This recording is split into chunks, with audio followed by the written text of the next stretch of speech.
West ইন্ডিজের সাথে ৩ match ODI সিরিজের প্রথম ম্যাচ শুরুতে যাচ্ছে আজকে। প্রথম ওডিআইতে বাংলাদেশের যে একাদশটা কিভাবে সাজাবে সেটা আমরা সাংবাদিক রিয়াসাত আজিমের গোপন সূত্রে যে তথ্য উনি পেয়েছে সেখান থেকে আপনাদের তথ্য দেওয়ার চেষ্টা করছি। বাংলাদেশ একাদশে 5টি পরিবর্তন আসছে। তো একাদশ নিয়ে কথা বলার আগে যেটা বলবো, খেলাটা হচ্ছে মিরপুর জাতীয় স্টেডিয়ামে, যেটা আমরা জানি ধানক্ষেত হিসেবে। মিরপুর জাতীয় স্টেডিয়ামে হামিনের আন্ডারে নতুন করে সেজেছে যেন অস্ট্রেলিয়া কিংবা ইংল্যান্ডের পিচের মতো।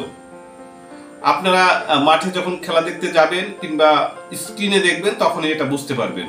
তার থেকে ইম্পর্টেন্ট যে তথ্যটা সেটা হচ্ছে পিচের যে অবস্থা।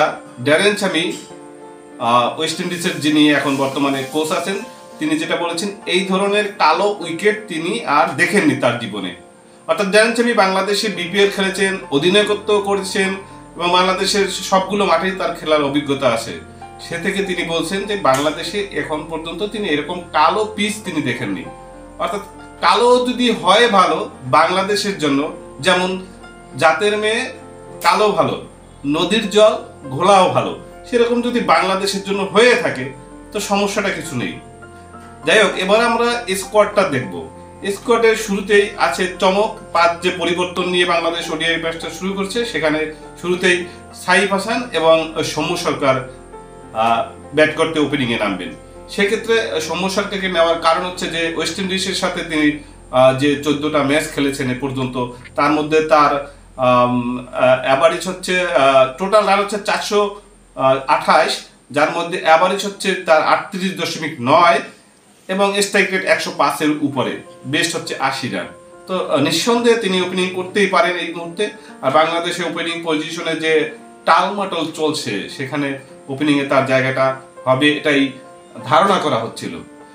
যাই হোক, শুরুতেই সাইফ হাসান এবং সৌম্য সরকার ওপেন করবেন। যদিও এই ধানক্ষেত মাঠে কেউ যদি 30 বা 20 করে তাহলে তার যথেষ্ট রান বলে আমরা জানি।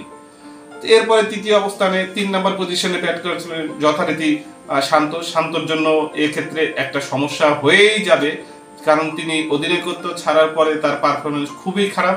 এই সিরিজটা তার জন্য ডু অর ডাই। যদি তিনি ভালো পারফরমেন্স না করতে পারেন, হয়তো তাকে পরবর্তীতে তার স্পট এমনকি স্কোয়াডে থাকা নিয়ে প্রশ্ন উঠতে পারে।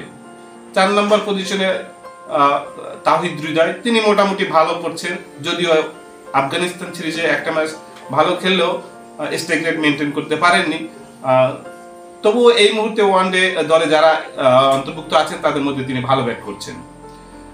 5 নম্বর পজিশন নিয়ে সেটা হচ্ছে মেহেদী হাসান মিরাজ। এই মুহূর্তে তিনি নিচ থেকে উপরে ব্যাট করতে আসে বিভিন্ন পজিশনে, একমাত্র তিনি সব পজিশনে তিনি ব্যাট করেছেন 1 থেকে 11 নম্বর পর্যন্ত। সেক্ষেত্রে মেহেদী হাসান মিরাজকে একটু নিচে নেমে খেলতে হবে। অঙ্কন এই প্রথম তার ডেবিউ হতে যাচ্ছে, তিনি 5ম পজিশনে ব্যাট করবেন। 6ষ্ঠ পজিশনে হয়তো সোহান নয়তো বা মেহেদী হাসান মিরাজ। সেক্ষেত্রে মেহেদী হাসান মিরাজই এগিয়ে থাকবেন। সোহানকে যেহেতু পছন্দ করেন মেহেদী হাসান মিরাজ, সেক্ষেত্রে ক্যাপ্টেন যেটা মনে করবেন উইকেট কিপার হিসেবে সোহানই থাকবেন। নাম্বার 7-এ তিনি ব্যাট করতে পারেন ফিনিশার হিসেবে। এরপরতে থাকবে রিশাদ হোসেন। স্পিন নিশ্চয়ই জেনুইন স্পিন 2টা থাকবে। সাথে তো মেহেদী হাসান মিরাজ আছে সাইফ হাসানকে দিয়ে কিছু বল করাতে পারে কিছু ওভার। সেক্ষেত্রে আছে তানবীর, এই 2জন স্পিন 9 নম্বর গেল এবং 2টা পেস বোলিং নিয়ে মাঠে নামবে। সেক্ষেত্রে মোস্তাফিজুর রহমান তো অবশ্যই, এবং তিনি মিরপুর উইকেটে স্লো পিচে তিনি ভালো বল করে থাকেন, তিনি অবশ্যই এই দলে অন্তর্ভুক্ত হবেন এবং তিনি লিড দেবেন পেস অ্যাটাকে।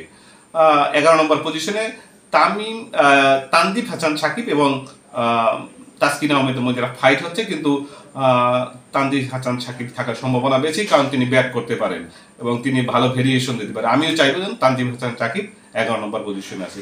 মোটামুটি এই হচ্ছে বাংলাদেশের স্কোয়াড এবং বাংলাদেশের নিজেদের মাঠে এবং খেলবে এবং মিরপুর মাঠে বাংলাদেশ যথারীতি ভালো করে থাকে। আমরাও আশা করছি এই ম্যাচটা বাংলাদেশ কামব্যাক করবে, স্ট্রংলি কামব্যাক করবে এবং বাংলাদেশ 10 নম্বর র্যাঙ্কিং থেকে 9 নম্বর আসার এই 3-0 ব্যবধানে যদি হারাতে পারে তাহলে আসার খুব একটা সম্ভাবনা ক্রিয়েট হবে।